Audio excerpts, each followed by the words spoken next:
소망합니다. 아멘. 네, 오늘 말씀은요, 약속 있는 계명이라는 제목을 가지고 함께 말씀을 나누고자 합니다. 예, 성도는 어떤 존재가 되느냐, 제가 계속 추구하고 있는 일인데요. 무엇보다 순서를 잘 알고 살아야 한다는 것입니다. 우리가 일머리를 안다 하잖아요. 어떤 사람들은 보면 일머리가 있어요. 그냥 우왕좌왕하지 않고 착착착착 베테랑일수록 일을 많이 경험해본 사람들이 그런 경험을 많이 보지 않습니까? 그 사람들은 허투루 쓰는 시간들이 없어요. 아주 그 주어진 시간 안에, 그 공간 안에서 자기 일들을 충분히 능히 해내는 사람들이 있죠. 그런 것처럼 우리도 성도로서 인생을 살아갈 때 이런 일머리처럼 우리가 누구보다 무엇보다도 항상 순서를 제대로 알면서 살아가야 하는 것입니다. 성경은 바로 그것들을 우리에게 가르쳐주고 있습니다. 성경은 가장 중요한 것이, 가장 우선해야 될 것이 무엇인지 그런 것들을 알려주고 있는데, 그것은 무엇이냐면은 하나님과의 관계가 먼저다 라는 것을 성경이 계속 가르쳐주고 있다는 것입니다. 창세기부터 요한계시록까지 이런 관점에서 보면 되는 거예요. 하나님의 마음을 알기 위해서 보고, 또 하나님께서 무엇을 강조하는지, 최고를 강조하실 거 아닙니까? 하나님이 강조하시는 것, 그 강조하시는 것들을 중심으로 체계를 세워 나가는 것입니다. 그랬을 때 하나님께 또한 하나님의 은혜를 우리가 발견할 수 있습니다. 자, 예를 들어서 우리가 10계명 하고 있잖아요. 1계명부터 4계명까지는 어떤 내용이죠? 하나님과의 관계라고 했어요. 하나님 관계. 그리고 마태복음 6장 33절에 먼저 그의 나라와 그의 의를 구하라. 먼저라고 했잖아요. 나머지 것도 구하는 것이 나쁘다는 거, 잘못됐다는 거 아니거든요. 먼저 구할 게 뭐냐? 우선 해야 될 것이 무엇이냐? 라는 말씀이 성경 속에도 많이 나와요. 가장 중요한 게 무엇인지 그런 말씀들이 나옵니다. 그런 것들을 발견하는 지혜가 있기를 원합니다. 이것이 가장 중요하구나. 이게 가장 먼저 해야 되겠구나. 그런 마음을 가지고 체계를 세워가면은 우리가 실패를 경험하지 않을 수 있습니다. 되풀이하지 않을 수 있습니다. 하나님께 영광 돌릴 수 있는 일들이 훨씬 더 많아집니다. 자, 이런 말씀들, 그래서 성경 속에서 우리가 말씀 찾았을 때 먼저 하나님과의 관계가 참 중요하다는 사실들을 10계명의 말씀들을 보면서 배워가고 있습니다. 그런데 하나님과의 관계는 어떻게 그 관계를 맺어갈까? 예배를 통해서 이루어진다는 것입니다. 자, 그 관계, 하나님과 관계가 중요한데 그 관계는 예배할 때 그 관계가 더 견고하게, 곤고하게 형성이 되어진다는 사실입니다. 자, 그렇다면은 우리는 하나님과 이 관계가 왜 관계가 되어야 될까? 아니면 또 왜 우리가 하나님과 관계가 바르게 설정되어야 될 것인가에 대한 질문을 해야 합니다.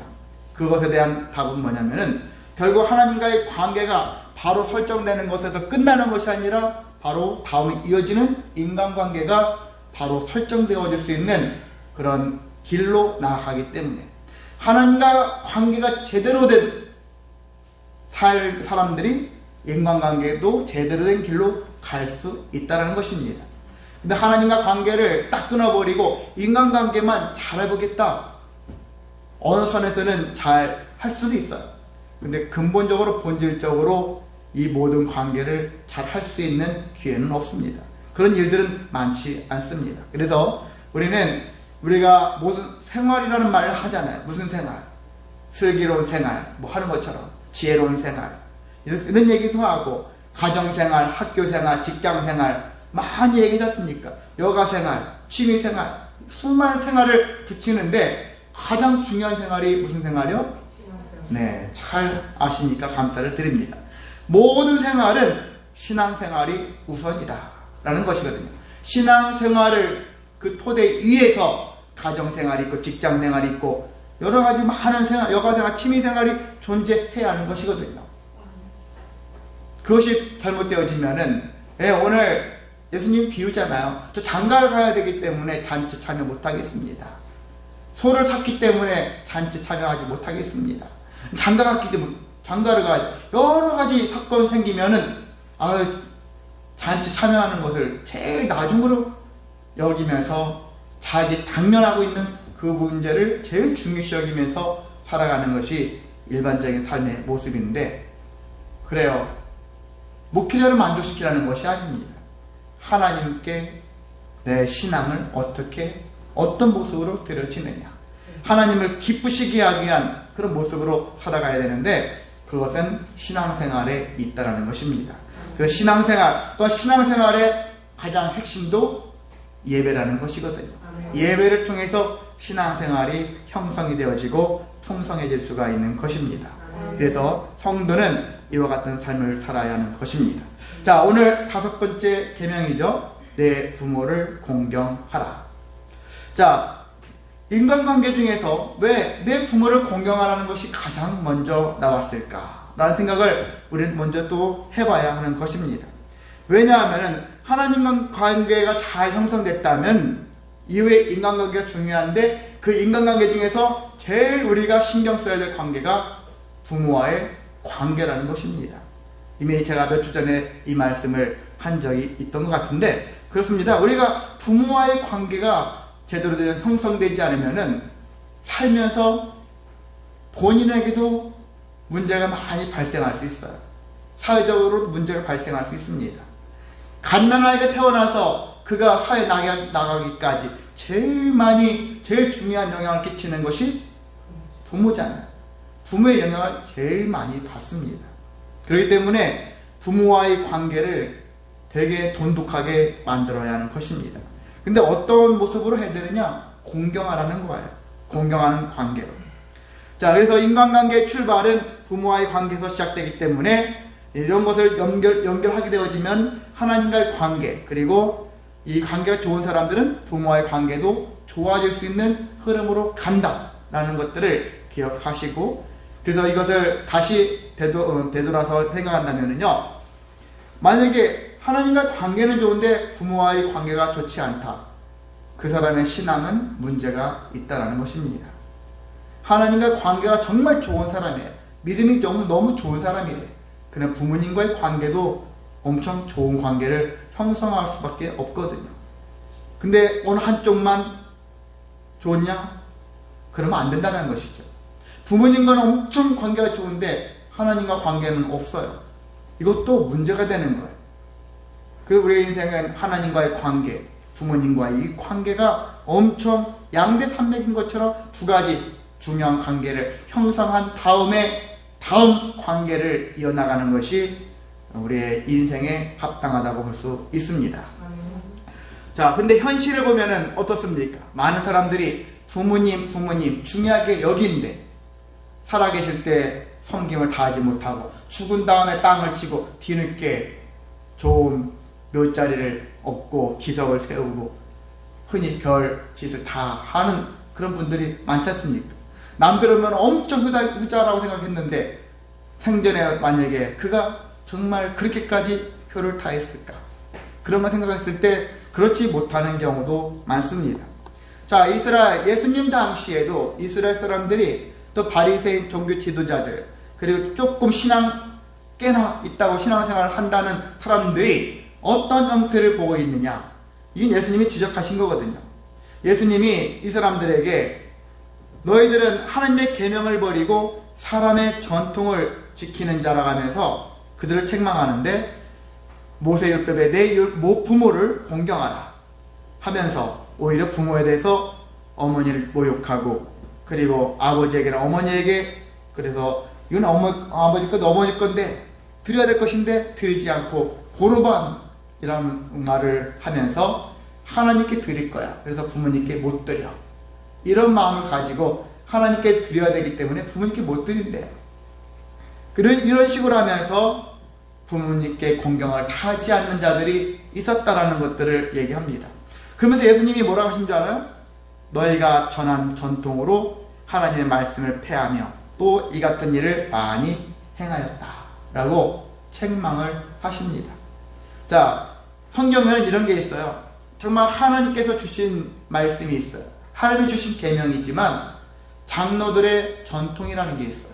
장로들의 유전이라는 게 있어요. 정결 예식이라든지, 그 다음에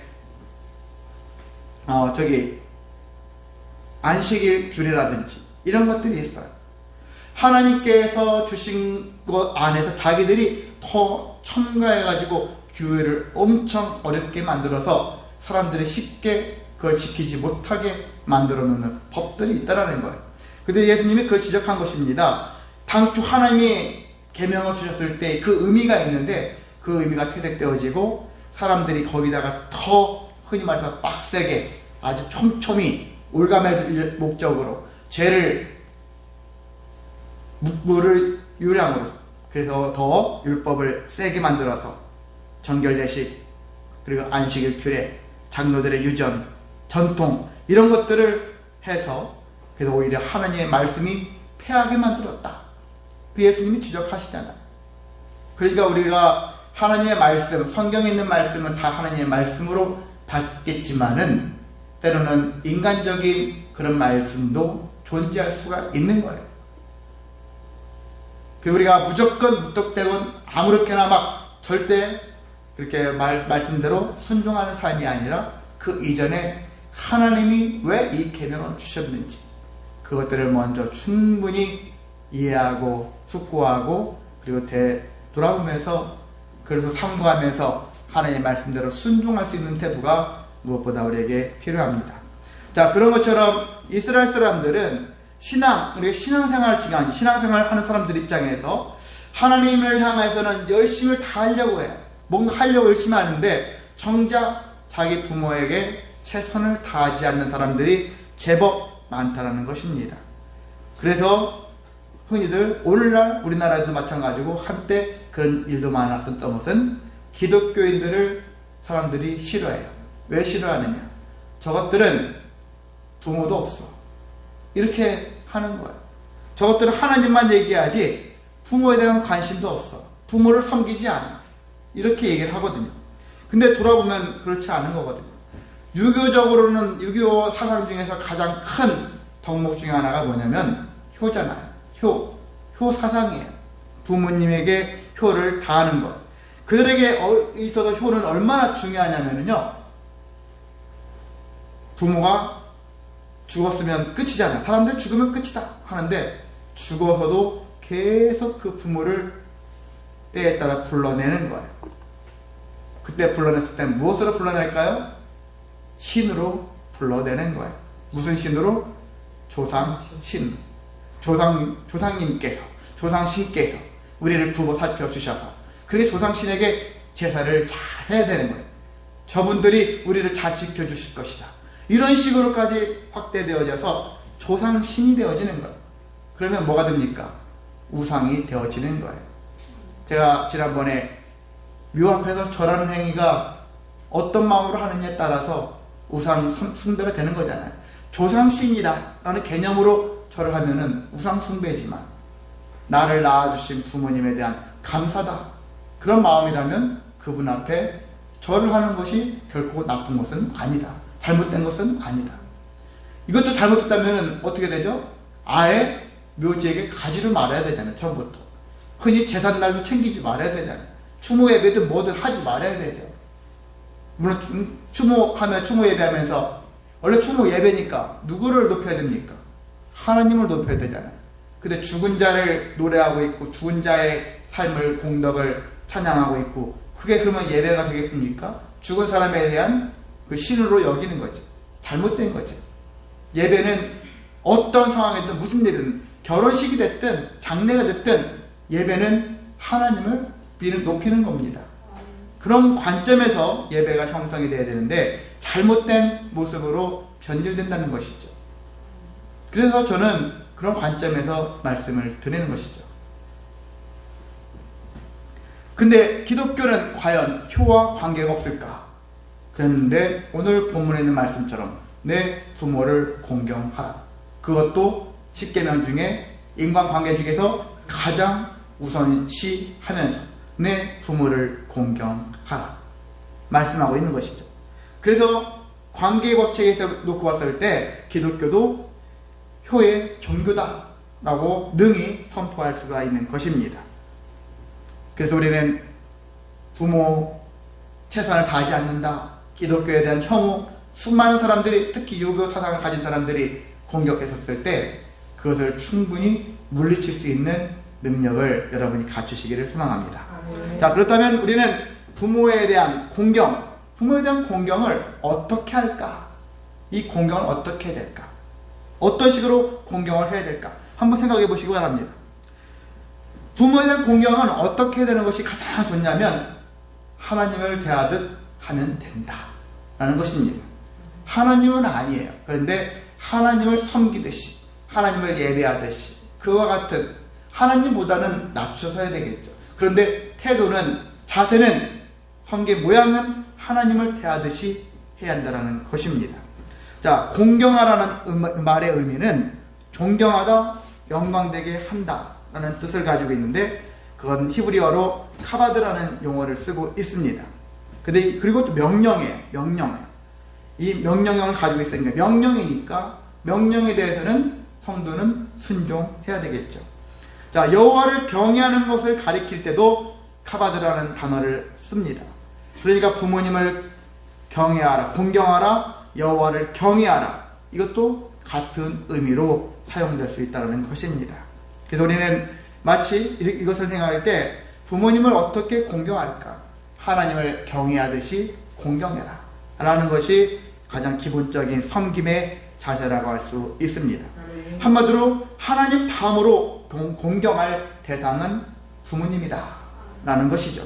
이것들을 우리가 명심하며 살기를 원합니다. 그럼 구체적으로 어떻게 공경할 것이냐? 성경에는 쭉 많이 나와 있는데 특히 잠언에 부모님과 관련된 이야기들이 많이 나와 있습니다. 그 중에 몇 가지를 본다면은 23장 22절에 보면은 너 낳은 아비에게 청종하고 내 늙은 어미를 경히 여기지 말지니라. 자, 너를 낳은 아비에게 청종하래. 청종은 듣고 따라가는 것까지 하는 거예요. 듣기만 하는 게 아니에요. 듣고 들은 대로 실천하는 거예요. 그리고 내 늙은 어미를 경히 여기지 말라. 여러분은 어릴 적에는 부모로부터 잔소리를 듣고 부모가 늙어가면 나중에는 자식들이 조금 머리 컸다고 늘 부모한테 구박하죠. 엄마는 왜 이렇게 사냐, 저렇게 사, 그만 좀 하고 다 버리고 하면서 막 엄청 잔소리하죠. 아마 이 명절에, 지난 명절에도 수많은 잔소리들이 가정마다 넘쳤을 것 같아요. 그렇습니다. 우리는 서로가 부모로부터 잔소리를 많이 들으면 들을수록 반대로 나중에 입장이 바뀌어지면 또 부모한테 잔소리를 그만큼 많이 하는 것 같기도 합니다.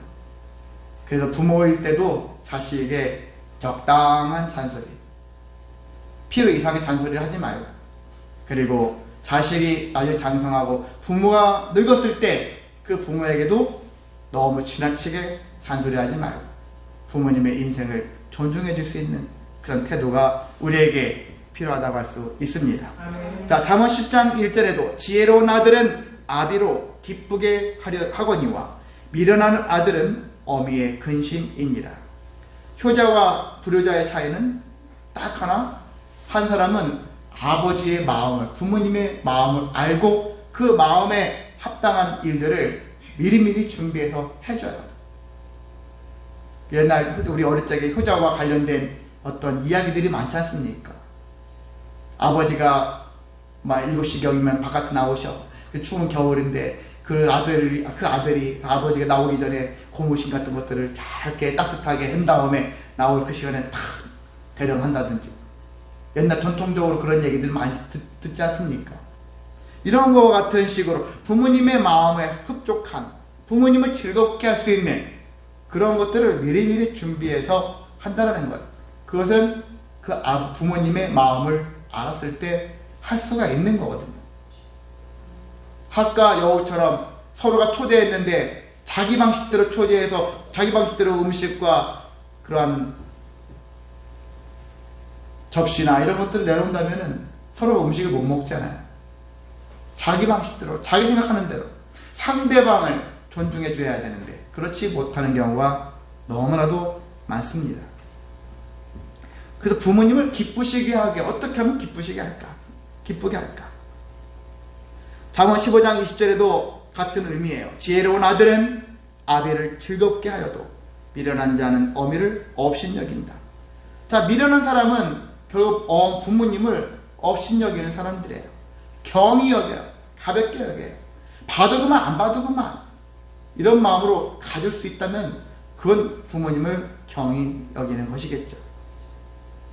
근데 내가 조금 귀찮아도 수고스러워도 부모님이 내가 이 행동과 이 마음을 가지고 나아갈 때 부모님이 조금이라도 웃을 수 있다면, 즐거워한다면, 기뻐하신다면 내가 그 일을 하는 것이 더 유익하다라는 것입니다. 그래서 여러분이 살면서 바쁜 세상이라 하잖아요. 바쁠수록 기도한다라는 그런 말처럼 바쁠수록 더 부모님을 섬기는 일에 대해서 우리가 게을리 하지 않기를 소망합니다. 자, 지혜로운, 이렇게 스스로 우리는 사람들이 자기를 지혜로운 척하면서 가장 큰 지혜를 부모님을 향해서 써야 되는데 자기 유익을 위해 쓰다든지, 그리고 내가 낳은 자식에 집착하여서 그 자식의 성장을 올인하면서 살아가는 삶이 하나님을 기쁘시게 하는 일들은 결코 아니다 라는 사실들을 깨달으신 다음에, 그래서 이렇게 잘못된 짓을 하면 부모님께 근심이라 했잖아요. 마찬가지로 우리가 부모님께 최선을 다하고 공경하는 일들을 최선을 다하지 않는다면 하나님께서도 우리를 근심하신다 라는 이런 지엄한 말씀을 생각하면서, 그래, 하나님에 대하여 또한 부모님에 대하여 같은 마음을 가지고 나아가자. 저 부모님이 우리한테 잘했어야죠. 저 부모님이 우리한테 잘하고 계셔야죠. 이렇게도 항변하는 사람들이 제법 있을 수 있습니다. 부모님이 나한테 해준 게 뭐가 있습니까? 따지는 사람도 있을 수 있어요. 근데 부모 자식과의 관계에서는 그게 중요하지 않습니다. 나를 낳아주신 부모님 그 자체로만 해도 감사한 일이다. 귀한 일이다. 그 부모님이 낳아주셨기 때문에 내가 존재할 수 있고, 내가 구원받은 백성이 되었고, 내가 하나님의 은혜를 힘입어 살아가는 자가 되어졌는데 얼마나 감사합니까? 하나님이 내 부모를 하나님의 일꾼이 되어지게 하기 위한 통로로, 나를 태어나기 위한 통로로 사용하셨는데 그 도구를, 그 통로를 경배하는 거, 찬양, 경외하는 거, 공경하는 거, 그게 뭐가 어렵습니까? 그래서 우리가 이런 마음을 가지고 행하시기를 소망합니다. 그래서 우리가 하나님을 인정하듯이 부모님을 인정하고, 우리가 세상에서 하나님에 대한 불신과 원망을 일삼는 것처럼 우리도 부모님에 대해서 반항하거나 멸시하는 태도를 갖지 않고 불평하는 태도를 갖지 않기를 원합니다. 하나님을 믿음으로 기쁘시게 하는 것처럼 우리도 부모님에 대해서 여러 가지 선한 행위로 기쁘시게 해야 합니다. 무엇보다 오늘만, 잔칫날처럼 오늘만 기쁘시게 하는 일이 중요한 게 아니라 신앙생활은 우리가 끝까지 함께하는 것인 것처럼 부모님과도 마찬가지로 그 자세는, 그 관계는 계속해서 지속해야 하는 것이 우리가 가져야 될 태도입니다. 자, 그래서 부모님을 그러면 공경하는 자에게 무엇이 따르겠는가? 오늘 제목이 뭐라겠습니까? 약속 있는 계명이라고 말씀을 했는데, 약속 있는 계명. 부모님을 공경하는 것은 약속 있는 계명이라겠거든요. 여러분이 1계명부터 4계명까지는 하나님에 대한 관계에서 또 예배와 관련된 계명이라고 했는데, 그 계명에서는 어떤 약속을 하지 않으셨어요. 네가 이걸 하면은 내가 너 기특해서 너에게 뭔가 선물을 줄게, 이런 약속을 한 것이 아닌 거거든요. 왜 그러셨을까? 이것은요, 선택이 아니라 의무니까 그래요. 의무. 물론 부모를 공경하는 것도 의무에 가깝지만은요, 하나님께 대하여 계명을 지키는 것은 반드시 해야 되는 거예요. 필연적으로 해야 되는 것입니다. 그런데 부모님을 공경하는 일에 대해서는 이것도 의무가 되지만, 여기에는 네가 그렇게 했었을 때 얼마나 좋은 일이 생기는지 한번 볼까? 그래서 오늘 말씀해 보니까 내가, 내 하나님 여호와가 내게 준 땅에서 내 생명이 길리라. 오늘 10계명에서는 장수한대요. 근데 다른 곳에서는 잘 된대요. 부모님을 잘 섬기는 자는 잘 되고 장수한다. 오래 살고 싶지 않아요, 이런 사람들이 얘기하죠. 그래서 섬기지 않고 싶습니다. 이런 생각을 갖고 있겠지만은 여러 가지 다양한 의미로 우린 다시 한번 재해석할 수 있을 것 같아요. 뭐냐면은 잘 되는데 그 잘 되는 것이 죽는 날까지 되게 오랫동안 잘 된다면 얼마나 큰 은혜가 되겠습니까? 그런 것처럼 부모님을 공경하면 하나님의 약속이 붙고요. 그래서 인센티브가 붙는 거예요. 그래서 우리에게 유익이 따릅니다. 부모님을 섬기면 어떤 일이 생깁니까? 부모님이 기쁘실 일이고 나도 감사한 일이고 나에게는 자녀가 없겠습니까? 나에게 속한 자녀들도 부모의 그 섬김의 모습을 보면서 또 다른 섬김이 계속해서 선순환으로 이어질 수가 있는 것입니다. 그렇게 되어지면 하나님을 기쁘시게 하는 모습도 되어지니까 얼마나 모든 것들을 다 감사하겠습니까?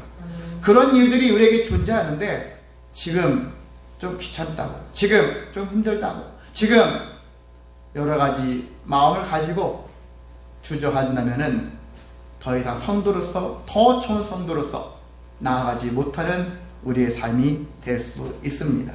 제가 조금 더 강하게 말씀드렸지만 부모님을 공경하는 일은 100번, 1000만 번 강조해도 지나침이 없다 라는 생각을 가지셔서 그렇습니다. 여러분이 힘든 일입니다. 바쁜 일입니다. 전보다도 더 나 살기도 힘든 일이지만 그럼에도 부모님을 조금만 더 생각하고 기도하고 간구하고 그리고 조금 더 나아가서 섬김을 다함으로 인하여 하나님과 모든 사람들에게도 기쁨을 함께 나누며 살아가는 지혜로운 성도가 되시기를 주님의 이름으로 소망하고 축복합니다. 아멘. 사랑 많으신 하나님 아버지 감사를 드립니다. 하나님께서